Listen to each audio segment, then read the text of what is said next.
जैसे जैसे वक्त बदल रहा है वैसे वैसे कंपनियां भी अपडेट करती जा रही हैं। कुछ न कुछ नियम बदलाव होते नजर आ रहे हैं। अगर विगत कुछ दिनों की बात की जाए तो जॉब के लिए बहुत सारा जो रूल्स था उसमें कोई पहले का रूल जो था वही चल रहा था, कोई चेंजेस नहीं हो रहे थे। लेकिन इस समय अब एक रूल लगभग हर कंपनियों ने चेंज कर दिया है। वह क्या है, उन सब चीज़ों के बारे में आज हम बात करेंगे। यदि आप सिविल इंजीनियर हैं, यदि आप हेल्थ सेफ्टी ऑफिसर हैं, यदि आप मैकेनिकल इंजीनियर हैं, यदि आप फायर एंड सेफ्टी ऑफिसर हैं, या आप कोई भी टेक्निकल से रिलेटेड यदि आप किसी जॉब के लिए अप्लाई कर रहे हैं, कोशिश कर रहे हैं, ट्राई कर रहे हैं, तो निश्चित रूप से उन बदलाव को आपको जानना चाहिए, क्योंकि ये बदलाव ही आपको सफल बनाने के लिए काफ़ी फायदेमंद साबित होंगे। अभी हाल ही में देखा गया, कोरोना की वजह से बहुत सारी पूरी दुनिया में एक तरह से लॉकडाउन था। जैसे लॉकडाउन ओपन हुआ है और काम शुरू हुआ है, तो उसके बाद कंपनियों ने भी एहतियात बरतना शुरू कर दिया है और फिर इसके लिए नए अपडेट, नए गाइडलाइन जारी कर दिया है। चाहे हम जितनी भी हम बात कर रहे हैं वो प्राइवेट कंपनियों की बात कर रहे हैं, इंडस्ट्रीज की बात कर रहे हैं, जहां पे किसी न किसी तरह की के वर्क होते हैं।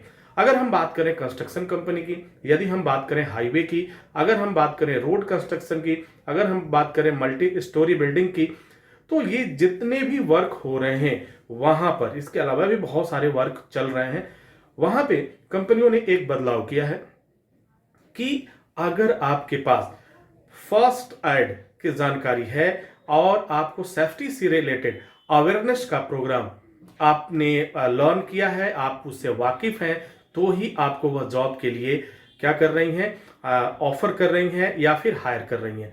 कहने का मतलब ये है कि यदि आपको सेफ्टी से रिलेटेड कम से कम हेल्थ सेफ्टी अवेयरनेस के बारे में, फायर सेफ्टी अवेयरनेस के बारे में और आपका फर्स्ट एड की जानकारी अगर आपको है, तभी कंपनी आपको प्रायोरिटी दे रही है और आपकी जो हायरिंग है, आपको जॉब मिलने की पॉसिबिलिटी बहुत ज़्यादा बढ़ जा रही है। अब करना क्या है, अगर एक सिविल इंजीनियर है, जॉब के लिए अप्लाई कर रहा है, तो वो क्या करे?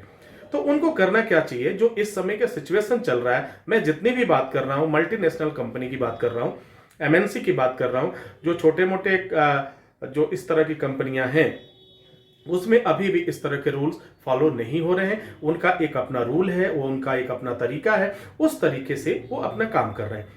लेकिन यदि हम एमएनसी की बात करें, मल्टीनेशनल कंपनी की बात करें, तो उसमें यदि अब एग्जाम्पल के रूप में मैं देखता हूं, यदि आप health safety officer, HSC officer के लिए पोस्ट के लिए अप्लाई करते हैं, तो वहां पर फर्स्ट एड का होना बहुत जरूरी है।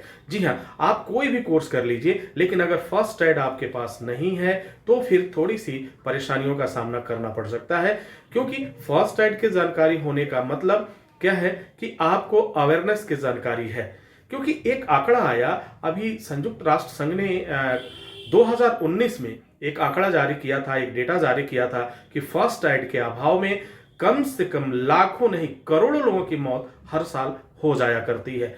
फिर लोगों ने डिसाइड किया कि इसे रोका कैसे जा सकता है। तो रोकने का जो तरीका बनाया गया, उन्होंने ये कहा कि कंपलसरी है कि कम से कम आपको फर्स्ट एड का नॉलेज हो, यानी जब तक उसे मेडिकल ट्रीटमेंट मिले तब तक कम से कम उतने देर तक आप उसकी जान को बचा सकें, आप उसके लिए कुछ ना कुछ कर सकें।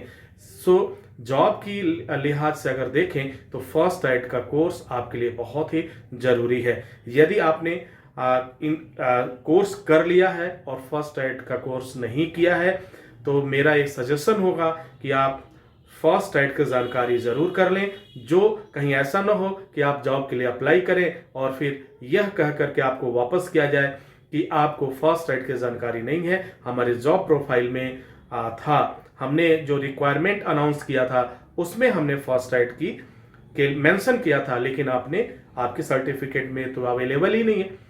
तो इन बातों से बचने के लिए और आगे किसी तरह की परेशानी न हो, इसके लिए आपको फर्स्ट एड कोर्स कर लेना चाहिए।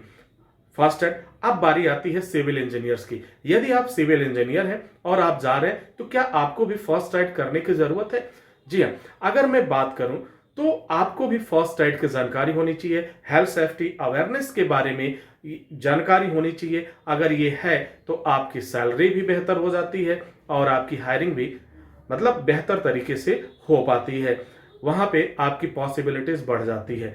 यानी अभी जो मैंने देखा कुछ कंपनियों को, मैंने जो देखा जहां पे इंटरव्यू के लिए हम लोग गए हुए थे, वहां पे उनका ये था कि हमें ये जितने भी हमारे पास पोस्ट हैं उन सभी पोस्ट में हमें हेल्थ सेफ्टी अवेयरनेस, अगर फर्स्ट एड नहीं है तो हेल्थ सेफ्टी अवेयरनेस होना चाहिए, अगर ये नहीं है फायर सेफ्टी अवेयरनेस या फर्स्ट एड, इन तीनों में से अगर कोई आपके पास सर्टिफिकेट है तो आपके लिए बहुत इजी हो जाता है जॉब पाना और फिर कोई परेशानी नहीं आती है।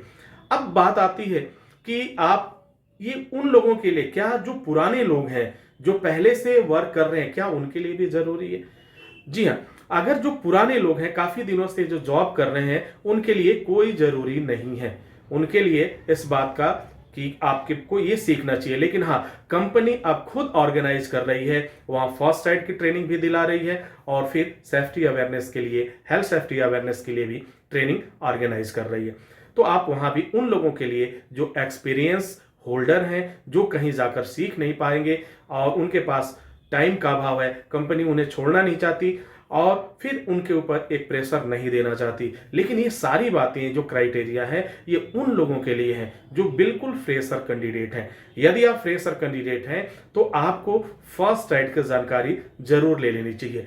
फर्स्ट एड की जानकारी आप इसके जो कोर्स होते हैं वो बहुत लंबे समय के नहीं होते हैं। अगर मैं बात करूं फर्स्ट एड की कोर्स के बारे में, अगर मैं बात करूं हेल्थ सेफ्टी अवेयरनेस के बारे में, तो ये कोर्स जो है 7 डेज, 10 डेज, 15 डेज मैक्सिमम अगर कहीं पे है तो आपको 15 दिन से अधिक कहीं भी आपको समय नहीं लगेगा।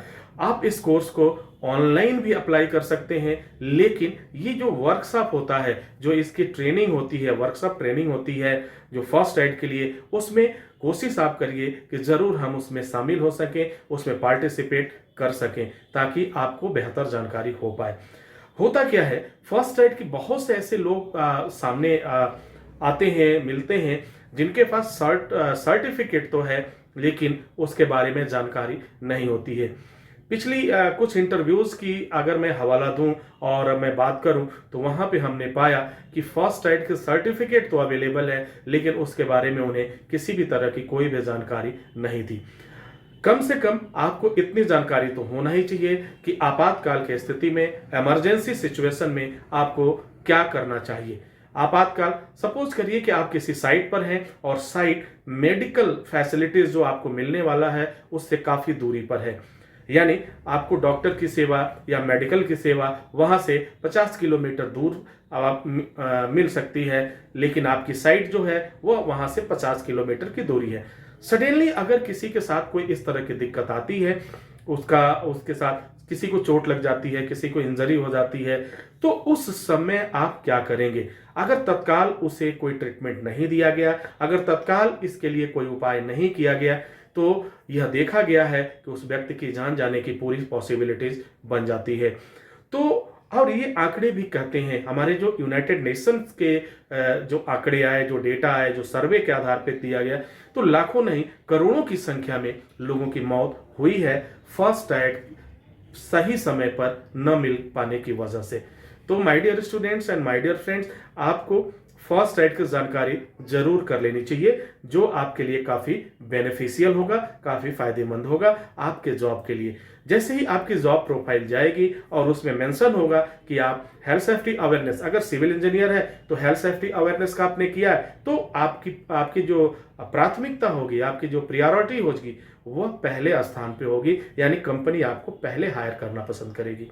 ठीक है, क्योंकि ऐसा निर्देश भी है, ऐसा इंडिकेशन भी है। इंडिया में भी आप देखिए सेफ्टी को लेकर के बहुत से लोग जागरूक हो चुके हैं। पहले हम डेंजर जोन में आया करते थे, लेकिन आज ये कंडीशन है कि हमारे देश की जो भी कंपनियां हैं वह पूरी सेफ्टी के साथ वर्क कर रही है, वह कोई भी चांस नहीं लेना चाहती हैं। तो आज जो मैं बात कर रहा था उन तमाम पोस्ट के लिए जिसके लिए आप प्रिपेयर कर रहे हैं, जिसके लिए इंटरव्यू की तैयारी आप कर रहे हैं, तो आप हेल्थ सेफ्टी की जानकारी अवेयरनेस कम से कम कुछ भी न हो तो अवेयरनेस की जानकारी ज़रूर कर लें। ये कोर्सेज आपको 3 दिन, 5 दिन, 7 दिन के मिल जाते हैं। और यदि आप इसके साथ फर्स्ट एड की भी जानकारी कर लेते हैं तो कहा जाता है सोने पे सुहागा हो जाता है। उम्मीद है कि यह जानकारी आपको पसंद आई होगी और इसके अकॉर्डिंग आप अपनी तैयारी कर पाएंगे। इसी के साथ मुझे इजाज़त दीजिए। Wish you all the best. Thank you for watching. Thank you for learning.